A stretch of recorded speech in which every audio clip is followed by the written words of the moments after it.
Hola, hoy nos vamos a meter de lleno en una figura realmente intrigante. Mitad historia, mitad leyenda. Lady Godiva. Tenemos aquí, bueno, un montón de información, extractos de Wikipedia, y el plan es intentar separar un poco, pues eso, la realidad de la ficción. ¿Quién fue la Godifu histórica, la de verdad? ¿Y cómo surgió esa imagen tan potente del paseo a caballo? Porque, a ver, todos tenemos esa escena en la cabeza, ¿verdad? La dama desnuda por Coventry. Pero ya veremos que la mujer real, Godifu, que así se llamaban anglosajón, tiene una historia bastante más compleja y, diría yo, fascinante. Venga, vamos a ello.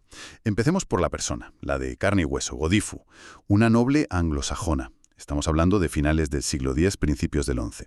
Su nombre, curioso, significa regalo de Dios. Godiva es, bueno, la versión latina que se usó después. Exacto.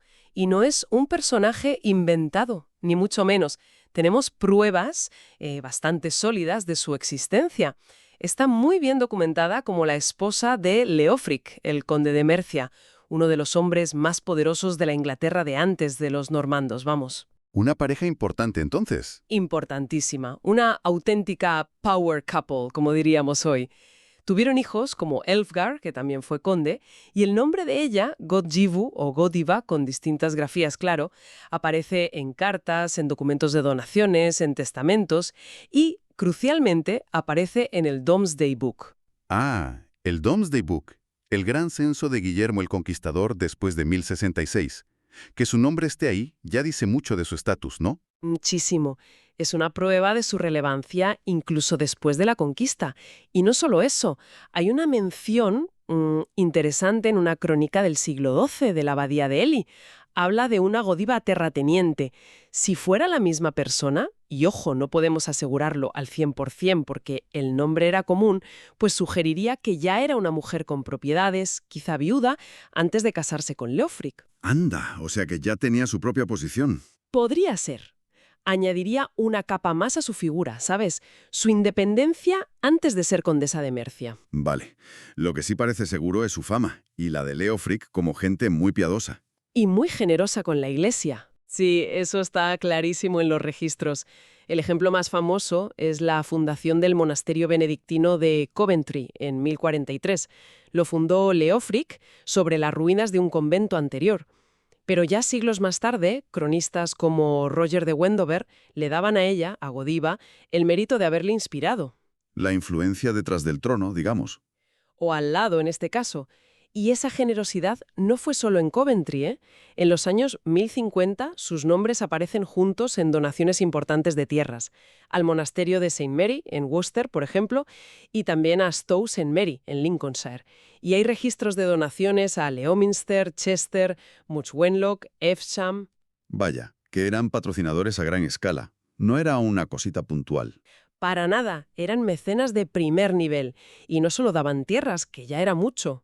Claro, también objetos de valor, ¿no? Tesoros. Exacto. Y aquí se ve más la implicación personal de ella, de Godiva. Donó a Coventry objetos de metales preciosos, obras de un orfebre famoso de la época, Mannig. Y, atención, un collar valorado en 100 marcos de plata. Una auténtica fortuna. 100 marcos. Buf, eso era muchísimo dinero. Una barbaridad. Y otro collar fue para la abadía de Evesham, para ponerlo en una imagen de la Virgen. También regaló una casulla, que es una vestidura para la misa, muy ornamentada, con borde de oro, a la Catedral de San Pablo en Londres. Eran de los donantes más importantes justo antes de que cambiara todo con la conquista normanda en 1066. Justo, representan como el cenit de ese patronazgo anglosajón. Pero claro, llegó la conquista y ¡pah! Y se acabó. O cambió radicalmente. Cambió, sí. Muchos de los nuevos obispos y señores normandos pues vieron esos tesoros y dijeron, esto para mí. Se los llevaron a Normandía o directamente los fundieron para quedarse con el oro y la plata. Una pena, una pérdida cultural enorme. Qué lástima. Pero dices que su memoria, su fama de generosos, sí perduró. Sí, eso sí, sobrevivió al expolio, digamos. Su reputación quedó. Y parece que su influencia llegó a más sitios. Has mencionado Hereford y algo de una firma. Sí, se le relaciona a Leofric, Godiva y una hermana de ella, Wilviva, con una donación a la Catedral de Hereford. De hecho, hay una vidriera moderna allí que las recuerda. Y está esa carta, para el monasterio de Spalding, que lleva una firma que dice ser suya. Ego Godiva comitisa diu istut desideravi. Yo, la condesa Godiva, he deseado esto durante mucho tiempo. Exacto. Aunque, bueno, la autenticidad de esa firma en concreto es dudosa, ¿eh?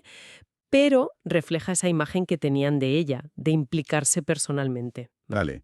Leofric muere en 1057. Eso es poco antes de la conquista. ¿Qué pasa con Godiva? ¿Se sabe qué fue de ella en esos años tan movidos? Pues sí se sabe, y es uno de los datos más sorprendentes de la Godifu real. Sobrevivió a su marido bastante tiempo, casi 30 años. Vivió hasta algún momento entre 1066, la conquista, y 1086, y lo más increíble es lo que nos cuenta el Domesday Book. A ver. Godiva es una de las poquísimas terratenientes anglosajonas, y la única mujer de alto rango que consiguió conservar sus propias tierras después de la conquista normanda. ¿Anda? Pero eso es increíble. ¿Con la que estaba cayendo para la vieja nobleza anglosajona? ¿Cómo lo hizo? Pues no lo sabemos seguro. Quizás por su reputación, su piedad, quizás tenía buenos contactos, habilidad diplomática, no se sabe. Pero es un hecho que habla muchísimo de su estatus, de su posible inteligencia política. Mantener tus tierras siendo anglosajona en ese momento era casi un milagro. Impresionante. Y el Domesday Book dice que en 1086 ya había muerto. Sí, para entonces ya había fallecido y sus tierras habían pasado a otras manos, normandas, seguramente. ¿Y el entierro? ¿Se sabe dónde fue? Hay un pequeño debate ahí.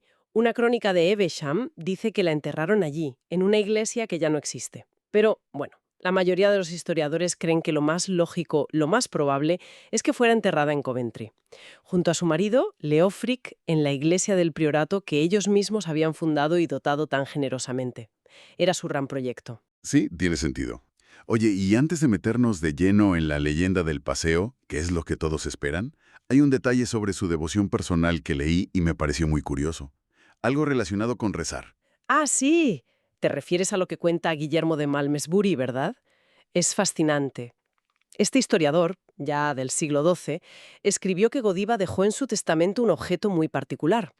Lo describe como un círculo de piedras preciosas ensartadas en un hilo, ¿Para qué? para contar sus oraciones.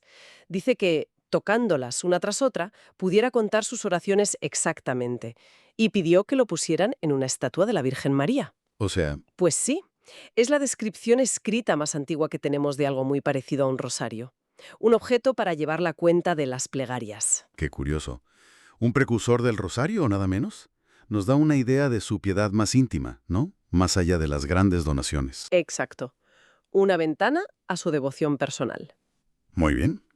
Pues ya tenemos un retrato bastante completo de Godifu, la histórica. Noble, rica, poderosa, piadosa, generosa, mecenas y superviviente política. Una mujer con mucho peso. Pero ahora viene la curva. ¿Cómo pasamos de esta señora tan respetable y documentada a la leyenda del paseo desnudo? Aquí es donde la cosa se pone, resbaladiza, como decías antes. Muy resbaladiza. Y lo primero, lo más importante que hay que entender, es el cuándo. ¿Cuándo aparece por escrito esa historia? Pues aparece casi 2 siglos después de que Godiva muriera. La primera mención es del siglo XIII. 2 siglos. Sí, en una crónica llamada Flores Historiarum, que se asocia a un monje llamado Roger de Wendover. Antes de eso, nada. Ni una palabra en fuentes de su época o cercanas. Entonces, los historiadores de hoy... Son prácticamente unánimes. Consideran que la historia del paseo es una leyenda, no un hecho histórico. No hay pruebas contemporáneas que la respalden. Pero vaya, se ha calado la leyenda. Ha sido increíblemente popular.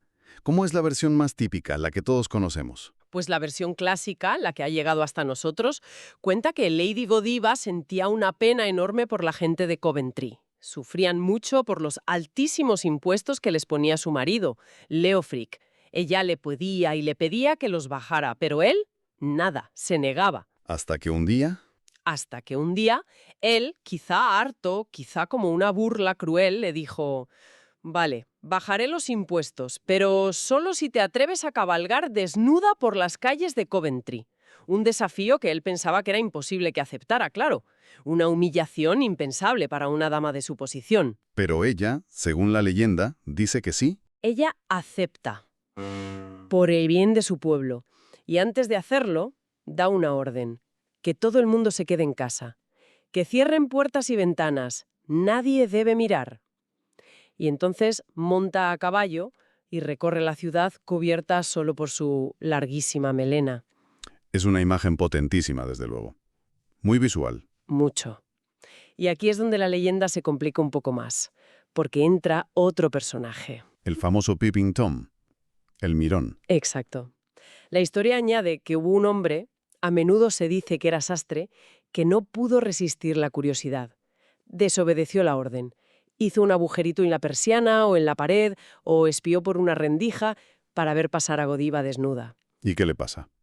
El castigo, según la leyenda, fue fulminante y divino. Se quedó ciego en el acto, o directamente cayó muerto. Vaya. Y Peeping Tom se ha quedado como el nombre para cualquier mirón, ¿no? El boyer, por excelencia. Totalmente, es el arquetipo del boyerismo. Pero espera un momento. Si has dicho que la historia del paseo ya es del siglo XIII, 2 siglos tarde, ¿cuándo aparece Tom en la historia? ¿Estaba ya en esa primera versión? ¿Qué va? Y esto es algo que sorprende mucho. Peeping Tom es un añadido todavía posterior. No está en las primeras versiones de Roger de Wendover. Aún más tarde. Sí, sí. Probablemente surgió del folclore local de Coventry, quizás para añadirle un punto más de drama o una moraleja, ¿no? El castigo a la desobediencia y la curiosidad malsana. Pero no aparece por escrito hasta el siglo XVIII. El siglo XVIII, pero si esos son casi 7 siglos después de Godiva. Tal cual. Sabemos que en Coventry había una tradición en las ferias anuales de sacar una estatua de madera de un hombre asomado a una ventana, el Peeping Tom. Hay un artículo de 1826 que sugiere que esa figura, por la ropa que lleva, una especie de armadura, podría ser del siglo XVII, de la época de Carlos II.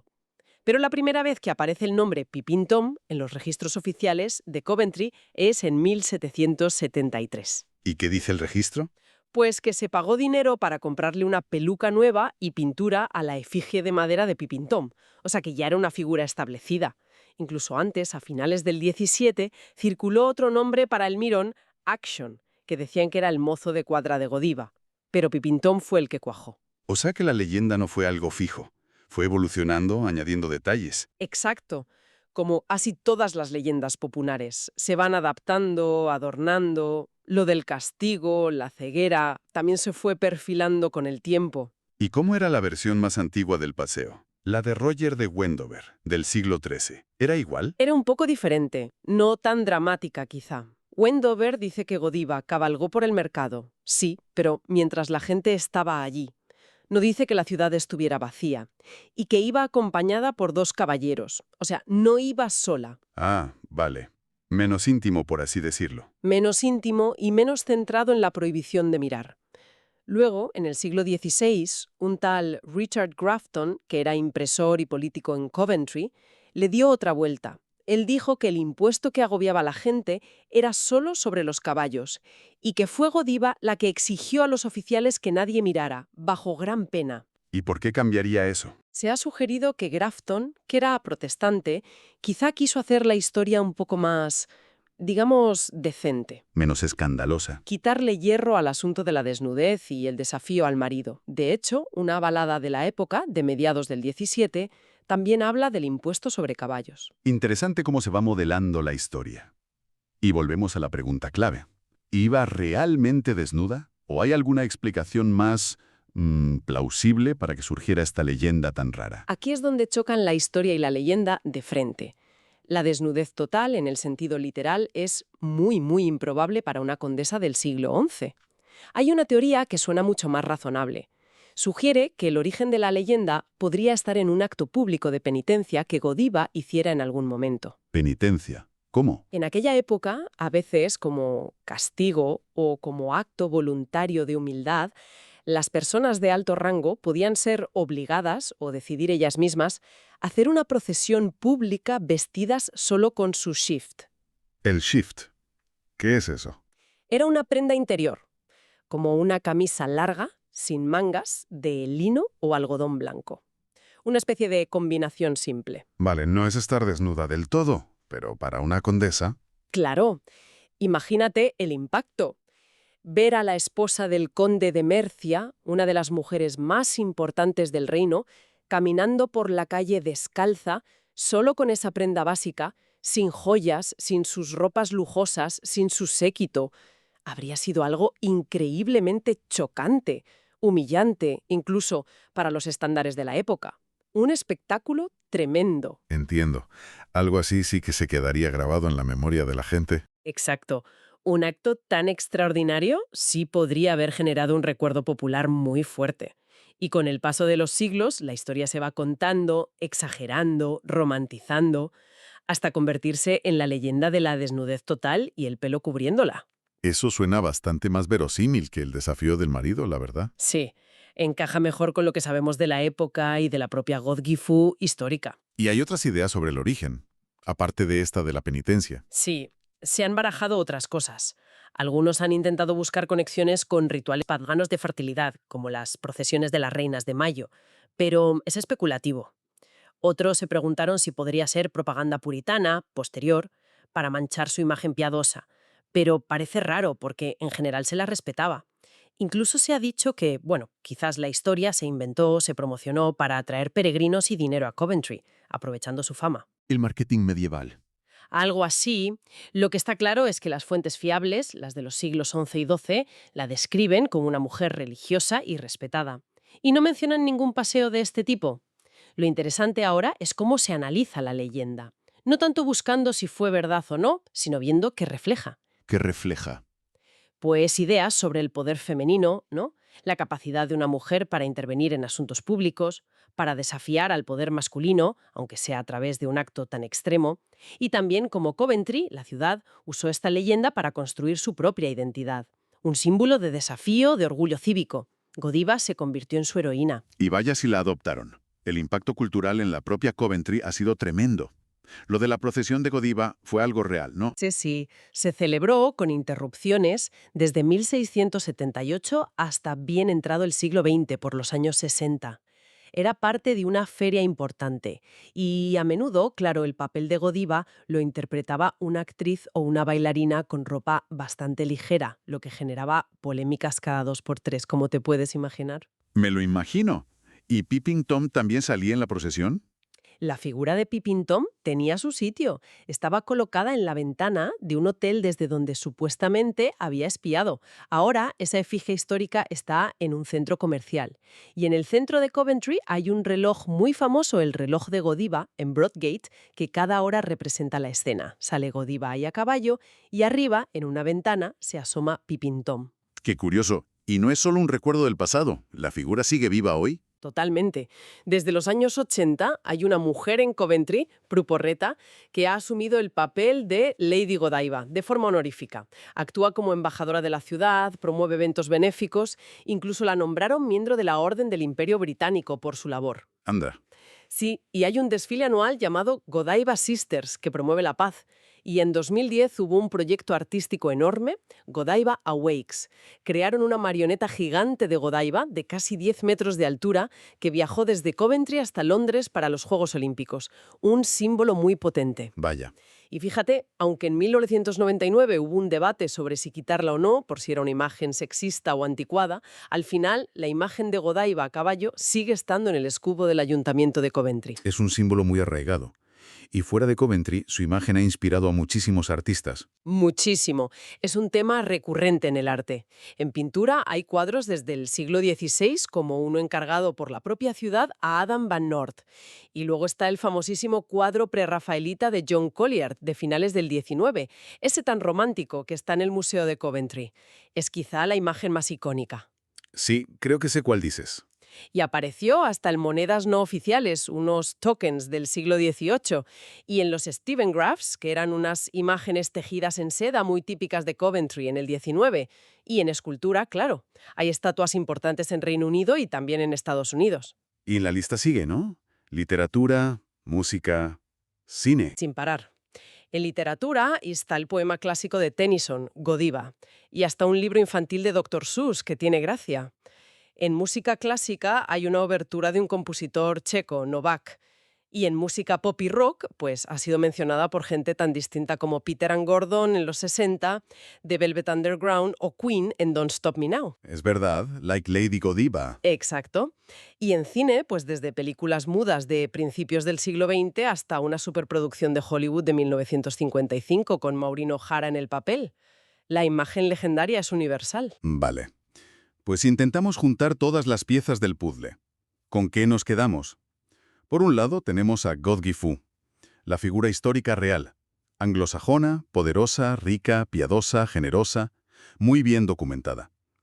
Y por otro lado, a Lady Godiva, la figura de leyenda, protagonista de esa historia tan dramática, tan visual, probablemente inventada, pero que ha durado 1000 años. Es un caso de libro, ¿verdad? De cómo una leyenda, tenga la base real que tenga, que aquí parece mínima en cuanto al paseo en sí, puede echar raíces en la imaginación de la gente y sobrevivir siglos y siglos.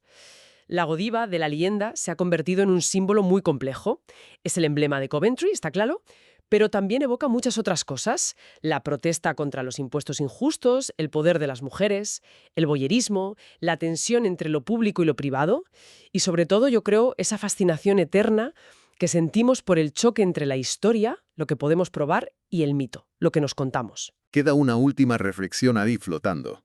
Si pensamos en la God Gifu histórica, la real, con su estatus, su religiosidad tan profunda y demostrada, sus enormes actos de caridad que sí están documentados, ¿qué pensaría ella si viera que, 1000 años después, lo que de verdad ha quedado en la memoria de todo el mundo no es su legado real de poder, de patronazgo, de supervivencia, sino una leyenda bastante sensacionalista sobre un paseo desnudo que, casi seguro, nunca ocurrió? Da que pensar, ¿verdad? ¿Cómo la ficción a veces eclipsa por completo a la realidad? Pues sí, algo en lo que seguir pensando.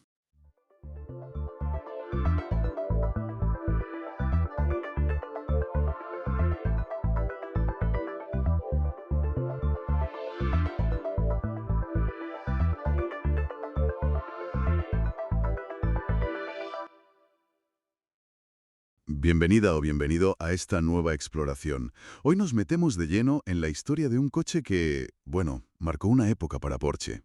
Y tanto, hasta el punto de que muchos dicen que salvó a la compañía, ¿eh? Exacto. Hablamos del Porsche Boxster de primera generación, el conocido internamente como 986. Tenemos bastante información, ¿eh? Hemos consultado distintas fuentes, incluso la ficha de Wikipedia, claro, para entender bien su desarrollo, la tecnología que llevaba, cómo fue evolucionando. Sí. Nuestra idea hoy es intentar captar la esencia de este Roadster biplaza. A ver, ¿cómo surgió realmente? ¿Qué lo hizo tan especial? Y, sobre todo, ¿por qué tuvo tantísimo éxito? Precisamente. Es que es interesante analizar cómo un coche que nació en un momento de dificultad económica real para Porsche acabó siendo un pilar. Totalmente. Y esa dualidad que tiene, porque compartía muchísimo ADN con el 911 de su época, el 996, pero a la vez, ojo, consiguió tener su propia identidad, muy marcada además. Ujú. Sí, eso es verdad. Veremos el diseño claro, la ingeniería que había detrás de ese motor central, que además era el primero refrigerado por agua en esa posición para Porsche. Y cómo fue cambiando, puliéndose, digamos, durante su producción, del 96 hasta 2004. Suena muy interesante. Pues vamos al principio, si te parece. Principios de los 90. ¿Tan mal estaba Porsche como para necesitar literalmente un salvador? Pues sí, la verdad es que la cosa estaba complicada. A ver, cuéntame. Principios de los 90. El panorama para Porsche era bastante gris. Su gama de modelos se empezaba a notar algo anticuada. Claro. Ujú. Piensa que el diseño más nuevo era el del 928, que era de 1978. Y el 968, bueno, gustaba, pero no dejaba de ser una evolución del 944. Una evolución profunda, sí, pero evoluciona al fin y al cabo. Exacto. Y las ventas globales estaban cayendo. Bastante. Era obvio que necesitaban algo nuevo, un revulsivo, algo fresco que atrajera gente nueva y, bueno, que le diera un aire nuevo a la marca. El clásico dilema, ¿no? Necesitas innovar ya, pero no tienes mucho margen económico. Ese es el quid de la cuestión. Innovar sí, pero controlando los costes al milímetro. Tenían que ser súper eficientes. Y en ese contexto, en junio del 92, se pusieron sobre la mesa 4 propuestas para un nuevo coche. 4 propuestas. ¿Y cuál ganó? Pues la que supervisaba el jefe de diseño, Harm Lagaay, y que firmaban Grant Larson y Pinky Lai. Y lo más curioso es de dónde sacaron la inspiración. ¿De dónde? Pues se fueron a los clásicos, al 356 Cabriolet, al Speedster y sobre todo al mítico 550 Spider, el de competición. Buscaban recuperar ese espíritu roadster puro, ágil, divertido. Entiendo. Y de ahí salió el Boxster Concept, el que presentaron en Detroit en el 93, ¿no? Que dicen que fue una bomba. Una bomba, sí. Causó sensación. ¿Qué tenía para que la gente se volviera loca? Pues mira, el diseño era espectacular, fresco, musculoso, elegante. Recordaba a esos Spider clásicos, pero era moderno. Y lo increíble, que ya te decía que iban en serio, es lo parecido que era ese prototipo al coche que luego vimos en la calle. ¿Así? Sí, sí. El diseño exterior final, el de Larson, se aprobó y se congeló, como dicen en la industria, en marzo del 93, solo 2 meses después de enseñar el prototipo. ¡Qué barbaridad! ¿Y no hubo cambios después? Salió tal cual. A ver, hubo ajustes mínimos, lo típico al pasar a producción. Por ejemplo, a finales del 93 vieron que tenían algún problema para meter ciertos componentes y tuvieron que alargar un poquito el capó delantero. Otro pequeño ajuste de diseño. Pero la esencia, las formas, el espíritu, intactos. Ya. Y aquí hay que hablar de algo que a veces se olvida. Toyota. Toyota. ¿Qué tiene que ver Toyota con Porsche? Pues mucho en esa época. Porsche consultó con expertos de Toyota y aprendió una barbaridad sobre cómo producir de forma eficiente, las metodologías Lean, cómo compartir piezas entre coches distintos sin que cantara mucho y, sobre todo, cómo bajar los costes de fabricación una barbaridad. O sea que se pusieron las pilas en serio con la eficiencia. Totalmente. Para una marca como Porsche, eso fue un cambio radical.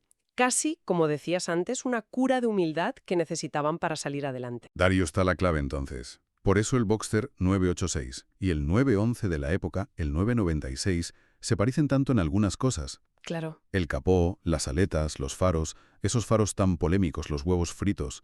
Y por dentro también. Salpicadero, consola, incluso la base del motor. Exacto. Fue una jugada maestra económicamente, claro.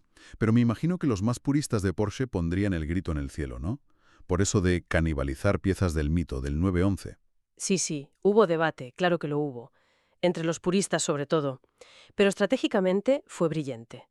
Les permitió sacar un deportivo que se sentía como un Porsche de verdad, con la calidad, las sensaciones, pero a un precio mucho más bajo que el 911. Abrió la puerta a mucha gente nueva. Exacto. Democratizó un poco la marca. La producción empezó a mediados del 96 en Stuttgart, en la planta de Zuffenhausen, curiosamente en la misma línea donde antes hacían el 982, Mira qué curioso. y la demanda fue tan bestial al principio que tuvieron que pedir ayuda fuera. Contrataron a Valmet Automotive en Finlandia para fabricar más unidades. ¿También en Finlandia? Sí. Y un detallito para los frikis. Si ves un Boxster 986 y quieres saber si es alemán o finlandés, miras el número de bastidor, el VIN. Si en la posición 11 hay una U, es finlandés. Si hay una S, es de Stuttgart. Buen dato. Oye, y funcionó, ¿eh? La estrategia funcionó de maravilla. El Boxster fue el Porsche más vendido desde que salió hasta que llegó el Cayenne, ya en 2003. Así es. No es ninguna exageración decir que salvó las cuentas de la compañía, que aseguró que siguieran siendo independientes. El título de salvador de Porsche se lo tiene bien ganado, me parece a mí. Desde luego. Vamos a meternos un poco con la mecánica, con el corazón de la bestia. El nombre Boxster ya nos da una pista, ¿verdad? Es una mezcla curiosa. Sí, es un acrónimo muy bien encontrado. Mezcla Boxer por el tipo de motor, de cilindros opuestos en plano, que es un clásico de Porsche. Claro, el motor Boxer. Eso es. Y Speedster como homenaje a esos descapotables ligeros y ágiles, como el 356 Speedster o el 550 Spider, que fueron la inspiración original. Y el motor en sí, el M96, como se llamaba internamente, fue un cambio técnico muy gordo para Porsche en ese momento. ¿Por qué? ¿Qué tenía de nuevo ese M96? ¿Qué rompía con lo anterior? Toda la vida del 911 y pasó a usar refrigeración por agua. Ah, el gran cambio. El gran cambio, sí. Era un 6 cilindros plano, un boxer, como dice el nombre, y derivaba conceptualmente del motor 3.4 que estrenó el 911-996 de la misma época, pero con menos cilindrada para el boxer básico, y su posición clave, justo detrás de los asientos, pero por delante del eje trasero. Motor central trasero. Eso define el coche. Mm. Has dicho que la posición central es clave. Vale, en teoría suena bien, pero ¿cómo se nota eso al conducir? ¿Qué te da? Te da muchísimo. Poner el motor ahí, en medio, tiene dos ventajas enormes. Una, el centro de gravedad bajísimo. El coche apenas balancea en las curvas. Entiendo. Y dos, y quizá más importante, el reparto de pesos. Entre delante y detrás es casi perfecto, muy cerca del 50-50. El equilibrio ideal. Exacto. Y juntas eso, bajo centro de gravedad y reparto de pesos perfecto, y tienes un comportamiento brutal. El coche es súper ágil, muy neutro. Cambia de dirección que da gusto y te dice todo lo que pasa debajo de las ruedas. Esa sensación de que el coche gira sobre sí mismo, alrededor de ti. Eso es típico de los buenos deportivos de motor central. Vale, entendido. El primero, el del 96. Era un 2.5 litros con unos 204 caballos, ¿no? Y luego la cosa fue creciendo. Correcto, ese fue el punto de partida. Luego, en el año 2000, vino la primera mejora. El motor básico subió a 2.7 litros y 220 caballos. Y ese mismo año llegó el que muchos querían, el Boxster S. El S, claro. Con un 3.2 litros y 250 caballos. Ya era otra cosa en prestaciones. Pero bueno, hay que ser sinceros, los comienzos del motor M96 no fueron perfectos. Hubo algunos problemillas de fiabilidad al principio. Sí, algo he oído sobre eso. ¿Qué tipo de problemas dieron esas primeras unidades del M96? ¿Fue algo muy común? A ver, no fue algo generalizado en todos, pero sí afectó a suficientes coches como para que se hablara de ello. Se vieron sobre todo dos cosas relacionadas con el bloque motor. Por un lado, algunas fisuras o problemas con las camisas de los cilindros, que se movían. Uf. Y por otro, que quizá era más delicado, algunos bloques tenían porosidad. Problemas en la fundición del aluminio. Y claro, ambos fallos podían hacer que se mezclara el anticongelante con el aceite. Una avería gorda. Eso suena mal, y más para una marca como Porsche. ¿Qué hicieron? ¿Lo solucionaron? Sí, Porsche reaccionó. Hicieron pequeños cambios en el diseño interno y sobre todo metieron un control de calidad mucho más estricto en la fundición a partir de finales del 99, más o menos. Y eso redujo mucho los casos en los motores siguientes. Y con los que ya estaban fabricados y fallaron. Pues desarrollaron una reparación bastante ingeniosa. En vez de tirar los bloques, mecanizaban las camisas defectuosas y metían unas nuevas. Salvaban el bloque. Fue una forma de arreglarlo sin que los costes se dispararan y, bueno, de responder a los clientes. Aunque manchó un poco al inicio, el motor Boxer refrigerado por agua demostró que era válido y se quedó como el estándar de Porsche. Interesante cómo lo arreglaron. Bueno, el Boxster 986 como buen Porsche no se quedó quieto. Has mencionado la mejora del año 2000, pero en 2002 llegó otra más importante, un facelift, una renovación. ¿Qué querían conseguir con eso? Pues sobre todo pulir detalles, mejorar la calidad que percibías y la comodidad para usarlo a diario. Ahí los primeros modelos tenían más margen de mejora, digamos. Por ejemplo, Pues un cambio muy bien recibido fue quitar la luneta trasera de plástico, esa que se ponía fea y se rayaba. sí, un clásico de los descapotables de la época. Exacto. Pues la cambiaron por una de cristal de verdad. Era un poco más pequeña, pero llevaba resistencia para desempañarla. Un avance enorme en comodidad. Y dentro, por fin, pusieron una guantera. Hombre, ya era hora. Parece mentira, pero al principio no tenía. Y también modernizaron los botones para abrir los capós, el de delante y el maletero trasero. Pasaron a ser eléctricos con un sistema de emergencia por si te quedabas sin batería.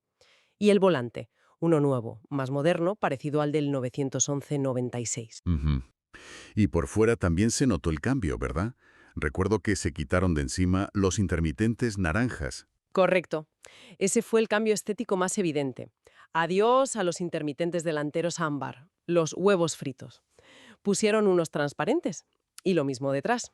Los intermitentes pasaron de ámbar a un gris ahumado transparente. Mucho más moderno. Sí. Los laterales también se volvieron transparentes en casi todos los países, aunque curiosamente en Estados Unidos, por sus normas, siguieron siendo ámbar. Y además de las luces, retocaron un poco los paragolpes, con líneas un poco más marcadas y las entradas de aire. Y claro, nuevos diseños de llantas, lo típico. ¿Y debajo del capó? ¿Aprovecharon para tocar algo de la mecánica? Sí, también. Montaron un escape nuevo y mejoraron la admisión de aire para que los motores respiraran un poco mejor. Y de cara a los modelos del año 2003, que ya llevaban todos estos cambios, consiguieron sacar un poquito más de potencia. ¿Cuánto más? Pues el 2.7 básico pasó de 220 a 225 caballos y el Boxster S, el 3.2, subió de 250 a 258. No era una barbaridad, pero algo se notaba. ¿Y se notaba en las cifras? ¿Andaba más el coche después del facelift? Sí, algo se notaba, sobre todo en el S.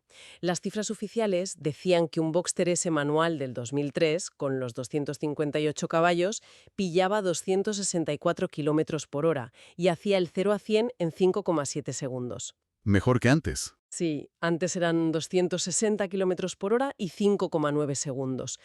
Los Tiptronic, los automáticos, también mejoraron un poquito. El S-Tiptronic bajó a 6,4 segundos en el 0 a 100, antes 6,5, y llegaba a 258 kilómetros por hora. Los manuales seguían siendo más rápidos, claro, pero toda la gama mejoró un poco. El coche era un poquito más rápido y se sentía más refinado. Queda claro, el facelift sirvió para redondear un coche que ya era muy bueno. Pero la historia del 986 no termina ahí. Justo antes de cambiar de modelo al 987, Porsche sacó una edición muy especial en 2004. Una despedida por todo lo alto. Exacto. Llegó el Boxster S Special Edition, aunque todo el mundo lo conoce como 550 Spider Boxster S Special Edition. Un homenaje al clásico. Clarísimo, al legendario 550 Spider de los años 50.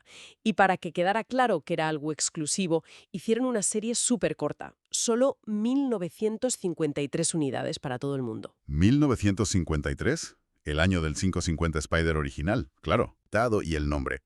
Pues venía muy bien equipada y con detalles únicos. Todos iban pintados en plata GT metalizado. Color único. Sí, el mismo color que llevaba el prototipo del Carrera GT. Un guiño potente. El interior, de serie, todo en cuero de un color también exclusivo, marrón cacao, oscurito, aunque podías pedirlo en gris natural sin pagar más. Detalles cuidados. Mucho. Algunas molduras interiores llevaban una pintura especial también. Y el equipamiento, a tope. Equipo de sonido Bose, llantas Carrera de 18 pulgadas con un acabado en 2 tonos, gris y pulido, separadores de rueda de 5 milímetros para que se viera más ancho, más gordo. Ah, para darle un toque más deportivo. Eso es. Y llevaba el escape deportivo, que en el S normal era una opción, y la suspensión deportiva M30, que era más baja y más dura. Ujú. O sea que no era solo pintura y chapitas, era un coche con una configuración muy pensada. Desde luego, muy enfocado a realzar el lado deportivo y exclusivo. Y el remate, una plaquita numerada en la consola central, X de 1953. El detalle final. Sí, y otra curiosidad. Solo en los coches de Estados Unidos los pilotos traseros eran rojos enteros. En el resto del mundo, el intermitente era transparente. Cosas de las normas de allí. Todo esto hace que hoy sea un coche muy buscado por coleccionistas.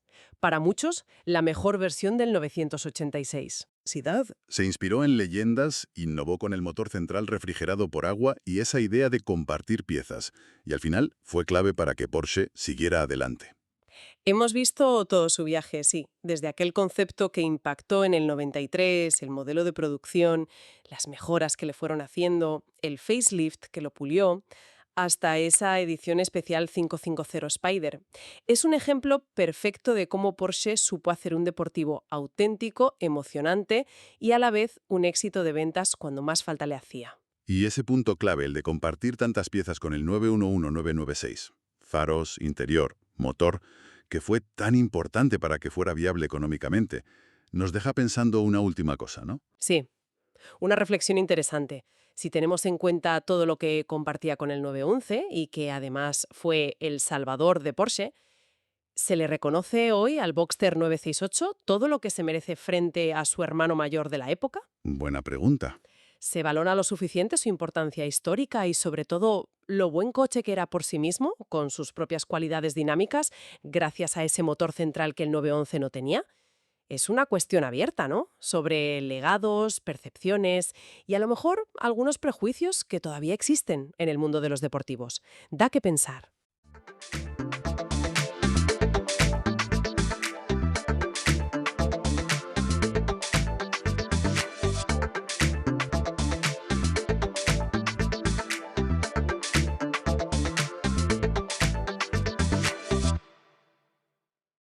Imaginemos un momento, ¿vale? la inmensidad del océano, barcos de muchas épocas distintas, banderas diferentes ahí en medio del mar. ¿Cómo se comunicaban? Antes de la radio, digo, o incluso hoy si falla algo. Pues sí, es una buena imagen para empezar. La respuesta muchas veces estaba, y sigue estando, en un lenguaje silencioso pero universal. Las banderas. Las banderas internacionales de señales marítimas. Exacto. Hoy vamos a meternos de lleno en ese código visual, qué son realmente, por qué existen todavía. Tenemos como base un texto bastante detallado de Wikipedia que explica todo el sistema. Ujú. Y nuestra idea es, bueno, hacer una exploración a fondo, ¿no? Entender cómo funciona, su lógica y ya de paso descubrir algunas historias curiosas que hay detrás. Así que nada, vamos a izar las velas de este tema. Perfecto. Y es que, para empezar, hay que pensar en la necesidad histórica, ¿verdad? Antes de la radio, de los satélites, comunicarse entre barcos o con la costa era complicado. Me imagino. Coordinar flotas, avisar de un peligro. Claro, o pedir ayuda. Todo dependía de señales visuales, a veces auditivas, pero muy limitadas. Y de ahí surgió la necesidad, sobre todo allá por el siglo XIX, de crear algo que todos entendieran. Daba igual el idioma, la nacionalidad. Un esperanto visual marítimo, por así decirlo. Algo así, sí. Ese es el Código Internacional de Señales, el ICS. Y ojo, que aunque suene antiguo, no está para nada obsoleto. No, ¿verdad? Aunque tengamos de todo hoy en día. Claro, tenemos radios, satélites, el sistema ICE que identifica barcos, pero las banderas siguen siendo obligatorias en la mayoría de buques y son cruciales. Piensa que son un respaldo si falla todo lo demás. Lógico. Y son universales e instantáneas. En una emergencia, un hombre al agua, no hay tiempo para buscar traductor. Ves la bandera y sabes lo que pasa. Su fuerza es esa simplicidad y universalidad. Entiendo. El material que tenemos menciona varias formas de usar este código. La más obvia, quizá, es deletrear. Una bandera por cada letra, como si escribieras en el aire. Ujú, letra a letra. Un poco lento para mensajes largos, pero posible. Pero lo interesante, creo, es que cada bandera de letra, si la izas sola, ya tiene un significado completo, estandarizado. Luego veremos algunas que son, bueno, muy importantes. Exacto. Ese es uno de los usos principales. Una bandera, un mensaje. Y luego, dice, se pueden combinar banderas Ujú. para formar códigos, que remiten a mensajes ya definidos en libros, ¿no? Para cosas más complejas. Eso es. Como el famoso código Popham, que se usó en Trafalgar, aunque ese era numérico. Pero la idea es similar. Combinaciones que significan frases o conceptos. Y bueno, no podemos olvidar las regatas. Ahí las banderas son protagonistas. La P, la papa, para indicar que falta poco para la salida, ¿no? La famosa Blue Peter. Esa misma. O la S, sierra, que indica que se acorta el recorrido. Son imágenes muy típicas para cualquiera que siga un poco la vela. Sí, sí.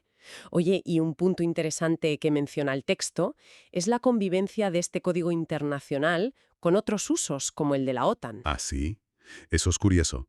Las armadas de la OTAN usan las mismas banderas físicas, los mismos trozos de tela, por así decir, pero a veces, para sus comunicaciones internas, que no suelen ser clasificadas, les dan significados diferentes. ¡Anda! ¿Y no crea confusión eso? Me parece un poco arriesgado. Podría crearla, claro, por eso hay un sistema para distinguirlo.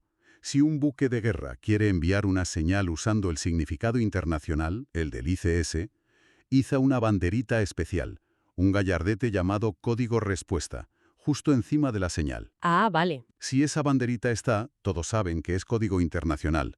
Si no está, se asume que es un mensaje interno de la OTAN para otros buques de la Alianza. Es la forma de evitar líos. Entendido. Una solución sencilla al final. Oye, y hablando de usos curiosos, me ha llamado mucho la atención lo que cuenta de la posguerra, después de la Segunda Guerra Mundial. Sí, eso es fascinante. A los países del eje, Alemania, Japón, se les prohibió usar sus banderas nacionales durante un tiempo. Pero claro, el derecho marítimo internacional exige que todo barco lleve una bandera que indique su registro, su nacionalidad. Claro. ¿Y qué hicieron? Pues tiraron de ingenio y del propio código de señales. Adaptaron 3 banderas de letras, la C, la D y la E. Les dieron forma de gallardete, o sea, con la terminación en pico o cola de golondrina. Ajá. Y esas se convirtieron en las enseñas civiles provisionales. El C pennant para Alemania, el D pennant para Okinawa, que estaba bajo administración estadounidense, y el E pennant para Japón. Qué historia. Usar las herramientas de comunicación para resolver un vacío legal y político. Es increíble la versatilidad del sistema. Totalmente. Bueno, pues vayamos ya al corazón del código, a esas banderas de letras que significan cosas por sí solas, que aquí es donde se pone interesante de verdad, ¿no? Sí, aquí está la amiga. Como decíamos, cada letra del alfabeto tiene su bandera, y una bandera sola, izada, es un mensaje completo. No vamos a verlas todas porque sería un poco... Denso. Un poco largo, sí. Tiene una forma distintiva, con una cola de golondrina partida en blanco y azul. Significa, tengo un buzo sumergido, manténgase alejado y a baja velocidad. Imagínate lo importante que es eso. Madre mía, sí. Para proteger al buzo, claro. Exacto. O la O, Oscar, partida en diagonal roja y amarilla. Es la señal de hombre al agua, dramática, directa. De hecho, muchas veces esa misma bandera física va atada al aro salvavidas que se lanza por la borda. Ostras, qué gráfico. Vale, esas son de seguridad directa. ¿Y las que avisan de peligros en el propio barco? Pues ahí tenemos, por ejemplo, la B, Bravo. Es una bandera roja intensa, también con cola de golondrina. Indica estoy cargando, descargando o transportando mercancías peligrosas. La bandera roja de peligro, vamos. Eso es. Originalmente la Royal Navy la usaba para explosivos, pero hoy el mensaje es claro. Cuidado, llevo algo peligroso. O la J, Juliet. 3 bandas horizontales. Azul, blanco, azul. Esa es muy seria. Tengo incendio y carga peligrosa a bordo. Manténgase bien alejado. O también puede ser, estoy sufriendo una fuga de carga peligrosa. Uf, mensajes críticos, desde luego. Entendido. ¿Y banderas que indiquen el estado del barco o una situación concreta? Claro, también las hay. La Q, Quebec. Es muy fácil de reconocer. Toda amarilla. Es la bandera de cuarentena. Ah, la famosa bandera amarilla. Esa es. Señala, mi buque está sano, o sea, libre de enfermedades contagiosas, y solicito libre plática, que es el permiso sanitario para poder entrar a puerto y que la gente desembarque o interactúe. Vale.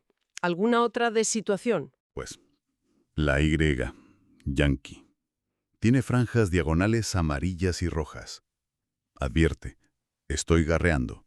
¿Garreando? ¿Qué es eso? Significa que el ancla no está bien sujeta al fondo marino, que está arrastrando, y por tanto el barco se mueve sin control, a la deriva o casi. Es una situación peligrosa, claro. Entiendo. Peligroso, sí. Y claro, también habrá para pedir ayuda, ¿no? Por supuesto. La más general es la V, Víctor. Blanca con una aspa roja grande. Significa simplemente necesito auxilio. Una llamada general. Vale. ¿Y si es algo más específico? Pues tienes la W, Whisky.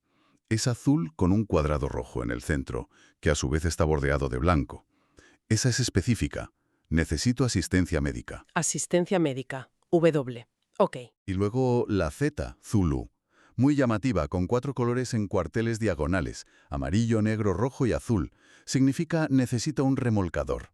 Aunque los barcos pesqueros también la usan con otro significado. Estoy calando redes. Hay que tener en cuenta el contexto. Claro, el contexto siempre es clave. Oye, has mencionado la Z, Zulu, y creo que esa tiene una historia detrás bastante famosa, ¿verdad? Sí, la bandera Zulu tiene una carga simbólica muy potente por un episodio histórico concreto. Nos tenemos que ir a 1905, a la batalla de Tsushima, en la guerra ruso-japonesa. Ajá.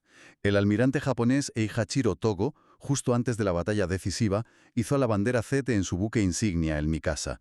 Para su flota esa señal tenía un significado preacordado, un mensaje codificado que venía a decir algo así como «El destino del imperio depende del resultado de esta batalla, que cada hombre se esfuerce al máximo». Ostras, qué potente. Potentísimo. Convirtió una single bandera de señales en un símbolo épico de determinación nacional en un momento crítico. Ilustra perfectamente cómo estas señales, más allá de lo práctico, pueden adquirir un peso histórico y emocional enorme. Es increíble, la verdad. Pensar que un trozo de tela con colores puede llegar a significar tanto. Desde cuidado con el buzo hasta el destino del imperio. Es fascinante. Totalmente. Y hay más con historias curiosas. La F, Foxtrot, es blanca con un rombo rojo en el centro. Significa estoy inutilizado, comuníquese conmigo. Vale, barco averiado. Exacto.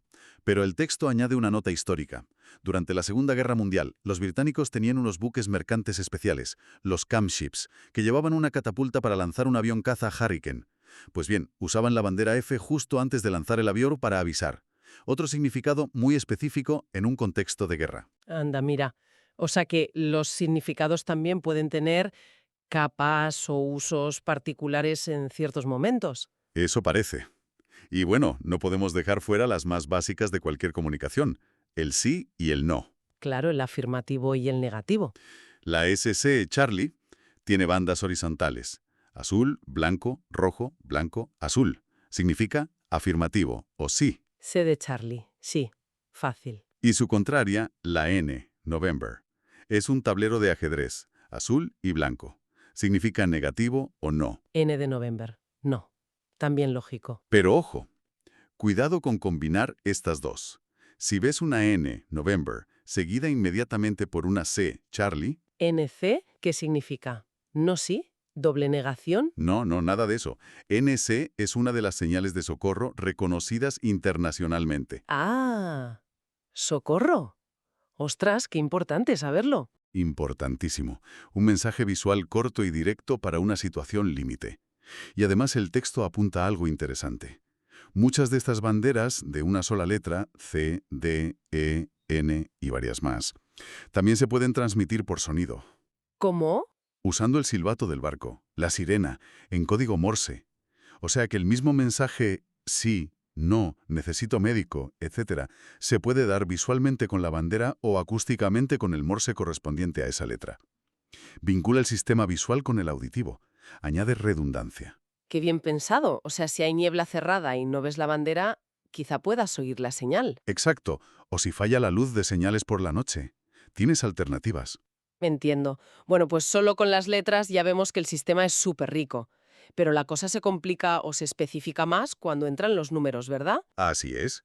El código no solo maneja conceptos o frases, sino también datos precisos. Y para eso, algunas banderas de letras actúan como, como etiquetas para los números que vienen a continuación. ¿Etiquetas? ¿Cómo funciona eso? Pues mira, si ves la bandera L, Lima, seguida de una serie de números, sabes que esos números representan la latitud, en grados y minutos. Ah, vale. L de latitud. Exacto. Si ves la G, Golf, seguida de números, esos números son la longitud. G de grados. O bueno, de longitud. Vale. La S, Sierra, con números, indica la velocidad en nudos, speed. La T, Tango, con números, es la hora local, time. Y la Z, Zulu, en este contexto numérico, significa hora UTC, el tiempo universal coordinado, que antes se llamaba GMT. Hora Zulu, que se dice mucho en aviación y navegación. Anda, qué práctico. O sea, L plus cifras igual a latitud. G plus cifras igual a longitud. S plus cifras igual a velocidad.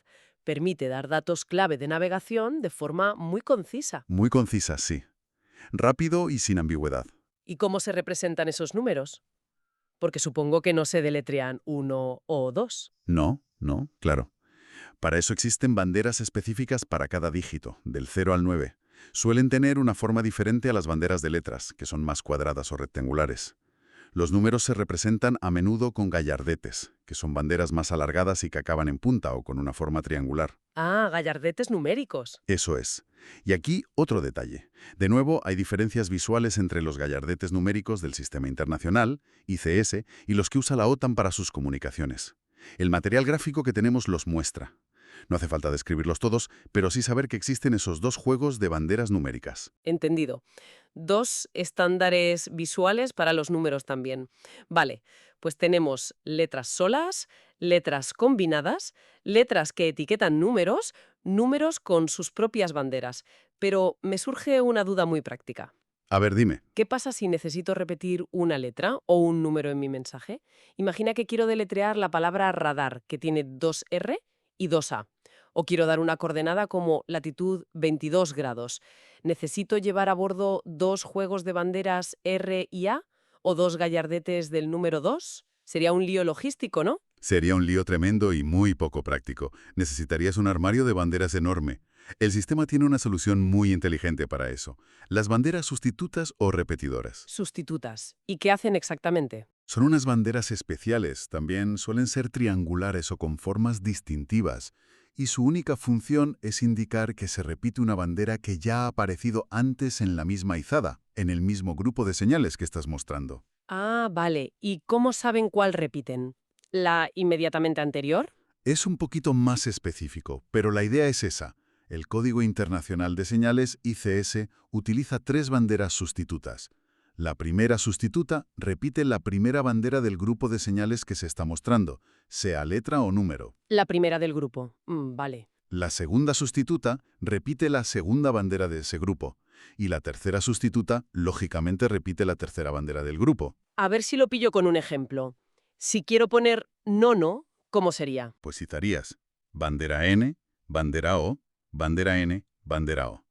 Ahí no necesitas sustitutas porque no hay repeticiones consecutivas inmediatas de la misma clase de bandera dentro de un grupo. Vale. ¿Y si quiero poner nun, N-O-O-N? Ahí sí. Izas, bandera N, luego bandera O. Ahora necesitas otra O. Como la O es la segunda bandera que has izado, y quieres repetir la segunda bandera, usas la primera sustituta. ¿La primera sustituta repite la O?